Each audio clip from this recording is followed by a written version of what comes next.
Clerk हैं जो 1900 पे बैठे हैं पे स्केल पे, और वो चाहते हैं कि हमारी 3500 पे स्केल हो। अरे बढ़त ही तो क्लर्क के पास है, तो उनकी पे स्केल बढ़ाने ना बढ़ाने का कारण क्या? 19,000 कुछ जो बता रहे 20,000, ये बिल्कुल बड़ी कम है। मैं माननीय मुख्यमंत्री जी से प्रयास करूंगा, सीएमओ से ऑफिस से मैं प्रयास करूंगा और इनको मिलवाऊंगा। सारे भैया ने भाई मेरी राम राम। मैं Jagdeep Sharma step up J sir YouTube channel पर आपका स्वागत करता हूं। भाई इंटरव्यू खास है, ज़्यादा बड़ा नहीं होगा, छोटा ही होगा, लेकिन खास 4-5 सवाल हैं। हरियाणा बीजेपी प्रदेश महामंत्री डॉक्टर पवन सैनी जी आज हमारे साथ हैं। सर नमस्कार। नमस्कार सभी, आपका channel Jagdeep Sharma step up J sir के देखने वालों को मेरा प्रणाम, सभी को नमस्कार। पहली बार कोई नेता ने जब मेरे चैनल का नाम बोला, नहीं तो समझ में नहीं आता नाम। नहीं, मैं पढ़ा लिखा आदमी हूँ। चलो ये तो भाजपा वालों पे भी थी बात, आपके सब पे भी थी। चलो ये तो आपने नहीं, मुझे आपका नाम भी पता, आपका चैनल का नाम भी मैंने लिया है जी। हरियाणा के क्लर्कों का, और ये सवाल आपसे इसलिए कर रहा हूँ क्योंकि आपने कच्चे कर्मचारियों की बातें बहुत उठाई, उनकी तनख्वाह बढ़ाने की बहुत सारी बातें करी हैं, और जब संसद के अंदर, विधानसभा के अंदर जाते थे तो आपने पुलिस वालों के लिए भी बहुत हक की बातें उठाई हैं। तो ये विषय इसलिए इम्पोर्टेंट है क्योंकि आप हर वर्ग की सुन लो हो और बात उठा भी लो हो। 90 विधायकों में से आपने कच्चे कर्मचारियों का जिक्र उठाया था। तो उम्मीद आपसे ये है कि जो क्लर्क हैं जो 1900 पे बैठे हैं पे स्केल पे, और वो चाहते हैं कि हमारी 3500 पे स्केल हुआ है, डिज़र्विंग भी हैं। भाई एक डिपार्टमेंट के अंदर 50 वर्कर हैं और उनके ऊपर उनकी सारी भड़क क्लर्क ले होगा। कल ने कोई करप्शन की बात होगी तो क्लर्क ने पकड़ो, कल ने कोई भी मामला होगा तो क्लर्क ने पकड़ो, कोई भी RTI का जवाब देना होगा तो क्लर्क ने, हर भड़क ही तो क्लर्क के पास है। तो उनकी पे स्केल बढ़ाने ना बढ़ाने का कारण क्या है? बढ़ाने में समस्या क्या है? देखिए भाई जगदीप, एक तो जो कच्चे कर्मचारी हैं, ये 1966 में हरियाणा बना था जी। अब तक सबसे ज़्यादा कर्मचारियों की सुध किसने लिया है तो बीजेपी की सरकार ने ली है, माननीय मनोहर लाल जी ने ली है। अगर मैं एक एक जिक्र करूं, क्योंकि उसमें समय कम लूँगा, जो आपने क्वेश्चन किया उसी का मैं जवाब देने का प्रयास करूंगा। चाहे गेस्ट टीचर की बात हो, चाहे कंप्यूटर टीचर की बात हो, चाहे कंप्यूटर लैब अटेंडेंट की बात हो, चाहे JVD टीचर की बात हो, इन सब को जो है ना, अगर इनका भविष्य सुरक्षित किया तो भाजपा ने किया है।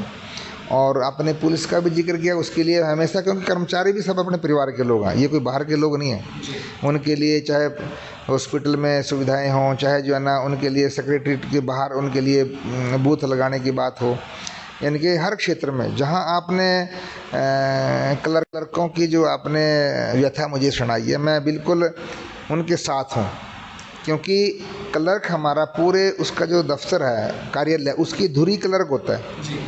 और मुझे नहीं लगता किस प्रकार से ये छूटा हुआ है मामला, और काफ़ी वर्षों से ये लगे हैं। ऐसा नहीं है कि भी हमारी सरकार में लगे, हमारी सरकार में भी लगे होंगे, उससे पहले भी एक क्लर्क साथी लगे हैं। लेकिन पे स्केल इनका, जैसे आपने बताया, वाकई में बिल्कुल कम है। और हाँ, मुझे लगता है आज अगर जैसे मैं कहूँ होम गार्ड है, होम गार्ड की भी जो है ना सैलरी पहले 9,000 थी, आज उनकी भी 18-20-22,000 है। और गेस्ट टीचर की भी सैलरी बढ़ाई है, उनका सुरक्षित भी किया उनकी नौकरी। तो 19,000 कुछ जो बता रहे 20,000, ये बिल्कुल बड़ी कम है। मैं बिल्कुल आपकी बात को तायद करता हूँ, सैलरी बढ़नी चाहिए। और मैं माननीय मुख्यमंत्री जी से प्रयास करूँगा, CMO से ऑफिस से मैं प्रयास करूँगा और इनको मिलवाऊँगा, और उम्मीद करूँगा माननीय मुख्यमंत्री जी हमारे बहुत दरिया दिली आदमी हैं, बहुत दरिया दिली आदमी है। क्योंकि हर क्षेत्र के अंदर इन्होंने आंगनवाड़ी वर्करों उनकी सैलरी बढ़ाई है, आंगनवाड़ी जो है ना हेल्पर है उनकी बढ़ाने का काम किया, जैसे मैंने कहा गेस्ट टीचर की बढ़ाने का काम किया। हर क्षेत्र में माननीय मुख्यमंत्री बिल्कुल सॉफ्ट कॉर्नर से सभी कर्मचारियों के जो है ना सैलरी बढ़ाने का काम किया। और मुझे लगता है माननीय मुख्यमंत्री जी के संज्ञान में ये बात आएगी, जैसे आपने कहा, और चाहे मुझे खुद जाना भी पड़े, CMO में बात करूँगा, उनके SD से, पॉलिटिकल सेक्रेटरी से, या मुख्यमंत्री। अगर आप मुझे 2 दिन पहले मिलते तो कल हमारी छोटी टोली की बैठक थी, मैं वहाँ भी चर्चा कर सकता था। तो वो इत्तेफाक से नहीं मिल रहा, वहाँ आज आप मिले हो। तो मैंने मुख्यमंत्री जी इसकी चर्चा करूंगा मैं, और पूरी तरीके से पूरी तरह से मैं इन सभी साथियों के साथ हूं, और इनका भी पे स्केल जैसे 35,400 है, वो जो बैठ करके टेबल पे बात होगी अधिकारियों के साथ चर्चा करके वो फाइनल करेंगे, लेकिन बढ़नी चाहिए इसके पक्ष में मैं। क्योंकि मैं कल क्लर्कों के साथ बैठा था तो मैं यूट्यूब पे देख रहा था भाई किसकी क्या पे स्केल है।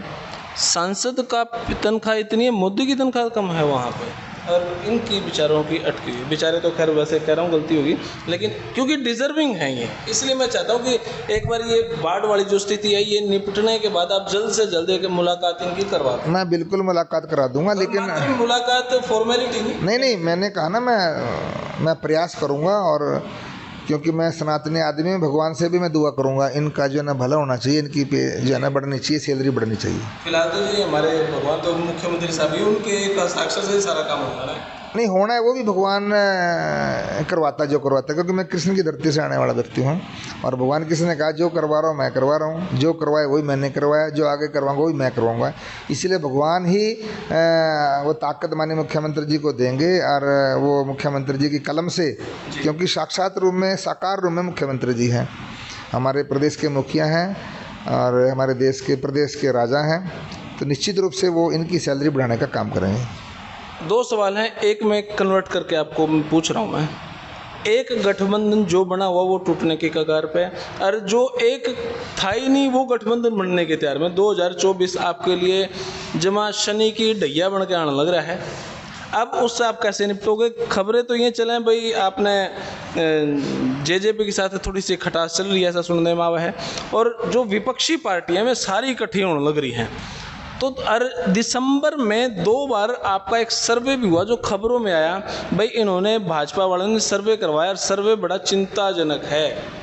अब आपकी क्या? देखिए, जहाँ गठबंधन की बात आती है, ये हमारी राष्ट्रीय पार्टी है, ये क्षेत्रीय दल नहीं है किसी भी, क्योंकि वो कंपनियां हैं बहुत सी, तो दल जो है ना, नहीं सारी नहीं, जो आपके साथ वो ठीक है, नहीं मैं कह सकता हूँ वो व्यक्तिवादी पार्टियां हैं, उनको किसी से पूछने की ज़रूरत नहीं है, वो स्वयं जो फैसला करेंगे वो लागू करेंगे। ये हमारा संगठन जो है ना दुनिया का सबसे बड़ा राजनीतिक संगठन है, इसमें कोई किसी एक के नहीं, हमारा पार्लियामेंट्री बोर्ड बैठता है वो तय करता है। इसलिए गठबंधन का जो फैसला हमारा केंद्रीय पार्लियामेंट बोर्ड ने किया है, और ये भी सेंट्रल पार्लियामेंट बैठ के ये तय करेगा गठबंधन रहेगा नहीं रहेगा। और ये गठबंधन हमारा चुनाव के बाद का है, हम चुनाव इकट्ठे नहीं लड़े, हमारा सरकार चलाने का गठबंधन है। मुझे लग रहा है सरकार बिल्कुल निश्चित रूप से पूरे 5 साल चलेगी, और मुझे तो कहीं लग नहीं रहा कहीं खटास है, सब बढ़िया इकट्ठे कार्यक्रम में सब मुख्यमंत्री जी जाते हैं, मुझे ऐसी बात तो कहीं नज़र नहीं आई। जहां आपने महागठबंधन की बात की, ये महागठबंधन, ये महाठगबंधन है। इनका व्यक्तिगत देश और समाज के लिए, प्रदेश के लिए और देश के लिए इनका कोई योजना नहीं है, कोई इनका ड्राफ्टिंग नहीं है। लालू को चिंता है तेजस्वी कैसे सेट हो, भूपेंद्र सिंह हुड्डा को चिंता है दीपेंद्र कैसे सेट हो। ये सिर्फ अपने बच्चों को सेट करने में लगे हैं, इनको देश कैसे सेट हो इनको इस चीज़ से कोई मतलब नहीं। इसलिए ये इकट्ठे हुए थे, जैसे माननीय प्रधानमंत्री जी ने कहा फ़ोटो शूट के लिए इकट्ठे हुए वो, और बाहर निकलते ही कोई कुछ कह रहा है, कोई कुछ कह रहा है, कोई कुछ कह रहा है। इसलिए ये चाह रहे हैं सारे इकट्ठे होकर के हम किसी प्रकार से नरेंद्र मोदी जी को रोकने का काम करें, लेकिन निश्चित रूप से देश की 140 करोड़ जनता माननीय मुख्यमंत्री जी मनोहर लाल जी के साथ 2.25 करोड़, और देश की 140 करोड़ जनता माननीय प्रधानमंत्री जी के साथ है। और मोदी जी ने जिस प्रकार से उनके नेतृत्व में आज दुनिया के अंदर 5वीं आर्थिक ताकत बनी है, और इंग्लैंड को छाड़ करके बनी है, हर क्षेत्र के अंदर उनकी योजनाओं की चर्चा करूँ, चाहे आयुष्मान कार्ड की बात हो, जनधन खाते की बात हो, तो एक चाहे जो है ना स्वच्छता अभियान की बात हो, सौभाग्य योजना की बात हो, उज्ज्वला योजना की बात हो, सुकन्या योजना की बात हो, चाहे मातृत्व योजना की बात हो, चाहे किसान सम्मान निधि की बात हो, बहुत बड़ी लंबी लाइन है। तो विपक्षी पार्टियों के पास कोई मुद्दा नहीं है रत्ती भर भी, वो तो केवल जो है ना केवल अपना अस्तित्व बचाने के लिए लग रही है। इसलिए महाठगबंधन का किसी प्रकार का कोई अस्तित्व नहीं बनने वाला है। इनमें से बहुत सी पार्टियां तो वेंटिलेटर पे हैं, जो पार्टियां नहीं ये मैं बता दूंगा आपको, फिर बता दूंगा। कभी आपकी पार्टी क्रिएट की होते थे जिनको ना मैं जो आप समझ भी रहे हो, मुझे क्यों पूछ रहे हो, ठीक है ना। फिर कुछ चीज़ें आगे के लिए भी छोड़नी चाहिए ना। भाजपा में कोई जाए तो अपनी मर्जी से जरूर, लेकिन वापस नहीं आ पाता वो, ये सच्चाई है क्या? नहीं, ऐसा कुछ नहीं है, ऐसा कुछ नहीं है। बहुत से नहीं, रामविलास शर्मा जी कह देते हैं भाई आवे तो जावे, नहीं आ जावे तो फिर वो जा नहीं सकता, जावे तो फिर वो भाई क्या नाम है वो, सिद्धू साहब से पूछ लो क्या बड़ा है। नहीं, ऐसा कुछ नहीं। देखिए, मतलब मैं एक उदाहरण बताता हूँ आपको, ऐसे बड़े उदाहरण हैं। इंडियन नेशनल लोक दल के साथ चौधरी देवीलाल जी, जो इस प्रदेश के एक छत्र नेता रहे हैं, सभी समाज को आगे बढ़ाने का काम किया, मैं नमन करता हूँ उनको। उनके साथ भी समझौते में हम लोग 87 में चुनाव लड़े हैं, लेकिन उसके बाद फिर हम इंडियन नेशनल लोक दल जो पार्टी में, उसके बाद फिर हम चुनाव लड़े हैं, फिर नहीं रहा। अब उन इसी परिवार में से स्प्लिट होके बनी है जेजेपी, उससे हम चुनाव लड़े हैं साथ में। मतलब परिवार तोड़वा दिया तो फिर नहीं, हम कौन तो तड़वाने वाला, ऐसा नहीं, ऐसा कोई तड़वाने वाला नहीं है। और वैसे भी अब हजका से भी समझौता हुआ था हमारा, चौधरी कुलदीप सिंह खत्म कर दी। नहीं, हम नहीं ख़त्म, कोई होता है अपने कर्मों से होता है, कोई किसी को ख़त्म करने वाले, जैसे मैंने कहा ना, थे तो वो उनके कर्म, मैंने कहा ना, भगवान कृष्ण जी के हम तो आस्था रखने वाले व्यक्ति हैं, जैसे उनके भाग्य में होगा वो बना है। लेकिन आज कुलदीप बिश्नोई जी पार्टी में हैं, हमारे सम्मानित नेता हैं, उनका बेटा भव्य बिश्नोई जो है ना, बड़ा एक चुनाव, अच्छा चुनाव लड़े हैं और जीते हैं। मंत्री पद दे रहे हैं, ये फैसला माननीय मुख्यमंत्री जी का है। मैं कैसे कह सकता हूँ मंत्री पद उनको मिलेगा, ये हमारा जो माननीय मुख्यमंत्री जी की अपनी डिसीजनरी पावर होती है, वो बैठ करके जिसका विचार विमर्श करेंगे उसको अपने मंत्रिमंडल में लेने का काम करेंगे। तो एमपी की सीट कितनी आ रही है आप? 10 की 10 आ रही है। खबरें ये भी चल रही हैं नेताजी कि अरविंद शर्मा जी, रमेश कौशिक जी कभी भाजपा में, कांग्रेस में चले जाएंगे।